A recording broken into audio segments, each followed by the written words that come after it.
Hello दोस्तों, veterans नमस्कार। मैं दीवान सिंह।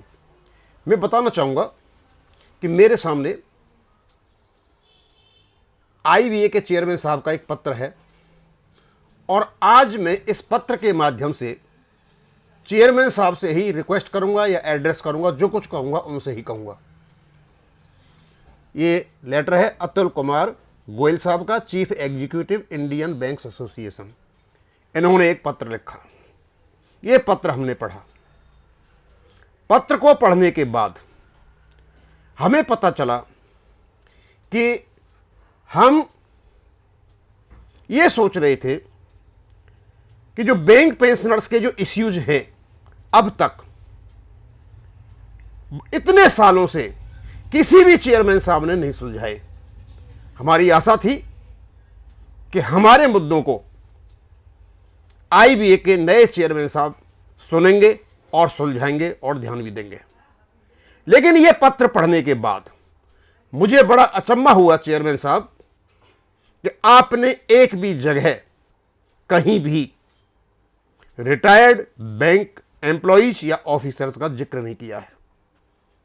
केवल और केवल आपने वर्किंग एम्प्लॉइज ऑफिसर्स और अपनी बिजनेस पर ध्यान दिया है।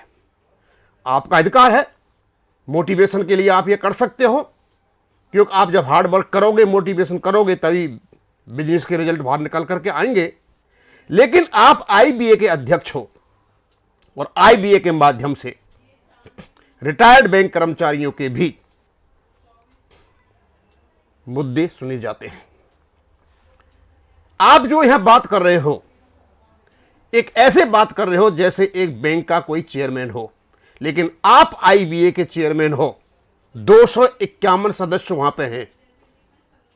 ओवरऑल चाहे रिटायर्ड हो और चाहे वर्किंग कर्मचारी हो, सबका ध्यान रखना आपका काम है। पहले तो बताना चाहूंगा, आपने बताया कि आप चीफ एग्जीक्यूटिव ऑफिसर आईबीए के हो गए हो और एम्प्लॉयज की वेलनेस और एम्प्लॉयज के सेटिस्फैक्शन के लिए आप काम करोगे। उसके बाद आप कहते हो कि यदि मोटिवेटेड और हैप्पी एम्प्लॉयज हैं तो स्ट्रॉन्गर बैंकिंग इकोसिस्टम बनता है। बिल्कुल सही बात है आपकी।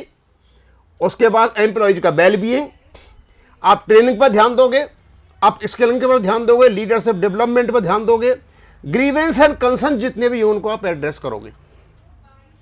और लास्टली आप कहते हो कि जो कम्युनिकेशन है, पॉलिसीज है, म्यूचुअल ट्रस्ट है, रेस्पेक्ट है, इन सब पर ध्यान दिया जाएगा।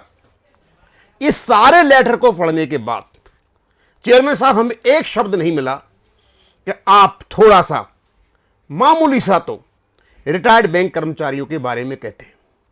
क्योंकि वर्तमान में जो बैंकिंग परिदृश्य है, ये वर्तमान में काम करने वाले एम्प्लॉयज की धरोहर नहीं है।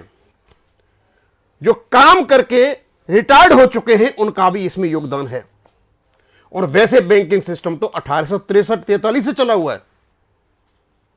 आज जिस वर्तमान स्वरूप में है, इसका जो पूर्वज थे, फोर फादर्स थे, वो पॉल पैथल थे। यानी कोई भी देश हो, कोई भी सिस्टम हो, कोई भी घर हो, कोई फैमिली हो, उनका रिश्ता उसकी हेरिटेज से होता है, उनकी कल्चर से होता है। वर्तमान हमेशा पास्ट पर खड़ा होता है। इस सिस्टम में जो बैंक के रिटायर्ड कर्मचारी हैं वो भी कुछ मायने रखते हैं, उनकी भी कोई वैल्यू है। थोड़ा बहुत तो कहना चाहिए था। हमारा पेंशन अपडेशन का मुद्दा पड़ा हुआ है, एक्स ग्रेशिया का मैटर पड़ा हुआ है, डीए यूनिफॉर्मिटी का मैटर पड़ा हुआ है, और भी कई प्रकार के मैटर हैं। लेकिन आपने एक भी मैटर की बात नहीं की। हम आशा कर रहे थे कि आप कुछ अच्छा कहते और हम आपके नॉलेज में लाना चाहेंगे।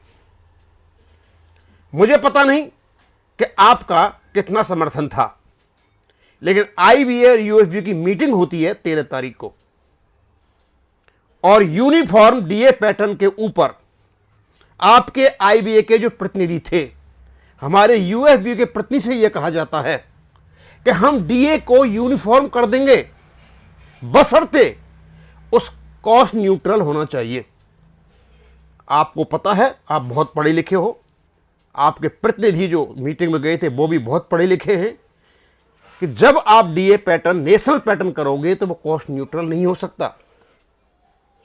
हम ये समझे कि आपने कॉस्ट न्यूट्रल का नाम लेकर के सीधे तरीके से ये कह दिया कि हम तुम्हारी बातों पर ध्यान नहीं देते। अब मुझे पता नहीं जिस अधिकारी ने ये बात यूएफबी के घटक दलों से कही उस अधिकारी को किसका समर्थन प्राप्त था। इस प्रकार की छोटी बात उस अधिकारी के मुंह से कैसे निकल गई, मैं तो अचंभित हूं। इस प्रकार की जब बात निकली उसी समय सेल्फ रेस्पेक्ट के लिए यूएफबी को मीटिंग छोड़ के चला जाना चाहिए था। कोई अधिकारी, इवन आप भी अपनी पॉकेट से कोई नहीं देते हो। ये पैसा भारत सरकार की बैंक है, भारत सरकार देती है। आपका काम है बात को ध्यान से सुनना, उनको आगे भेजना, उस पर चर्चाएं करना और कोशिश करना कि ये मैटर सुलझे। समाधान के लिए हो आप, फाइनल अथॉरिटी नहीं हो। और ये आईबीए आपको पता रजिस्टर्ड भी नहीं हो। हम आपसे चाहेंगे कि आप उस अधिकारी को पूछें कि किसके समर्थन से आपने इतनी बड़ी बात कह दी कि कॉस्ट न्यूट्रल होगा तो हम नेशनल पैटर्न डीए का करेंगे, नहीं करेंगे चाहे कितनी भी कॉस्ट हो जाए। जब नेशनल पैटर्न की बात आती है तो नेशनल पैटर्न नेशन होता है, न कि आईबीए, न कि कोई बैंक। और सर हम आपको बताना चाहेंगे, यदि आप हमारे मुद्दे को ही सुलझाना चाहते हो तो साहब सीरियसली इंटरेस्ट लो। आईबीए ने एक गलत एफिडेविट एमसी सिंगला वाले केस में सुप्रीम कोर्ट में दे रखा है पेंशन अपडेशन पे, वो गलत है। आप थोड़े अपनी टीम को बिठाएं, बैंकिंग रेगुलेशन 995 को पढ़वाएं, रेगुलेशन 56 रेजिडुअल प्रोविजंस को पढ़ें। बैंकिंग अपडेशन जो है रेजुलर इश्यूज है और इसको बड़े आराम से रेगुलेशन 56 रेजुलर प्रोविजन से सुलझाया जा सकता है और कोर्ट से केस भी वापस आ सकता है। लेकिन हम तो यही बताना चाहेंगे कि आपका जो ये लेटर है, आप अपने वर्किंग एम्प्लॉयज ऑफिसर्स को प्रोत्साहन करने के लिए लेटर लिख सकते हो, लेकिन साथ में आज के वर्तमान बैंकिंग सिस्टम में उन कर्मचारियों का भी हाथ है जो रिटायर हो चुके हैं और अब भी रिटायर होंगे। आप बात करते यूपीएस की बात करते, एनपीएस की बात करते, ओल्ड पेंशन और बात करते और वेलफेयर की बात करते, हमारी भी करते। कई बैंकों में है मेडिकल की सुविधा है, कई प्रकार की सुविधा हैं। हम आपसे बड़ी ही विनम्रता से और बड़ी शालीनता से और रेस्पेक्टफुली ये रिक्वेस्ट करते हैं कि आप ये मुद्दे जितने भी उलझे पड़े हुए हैं इनको सुलझाने की कोशिश करें।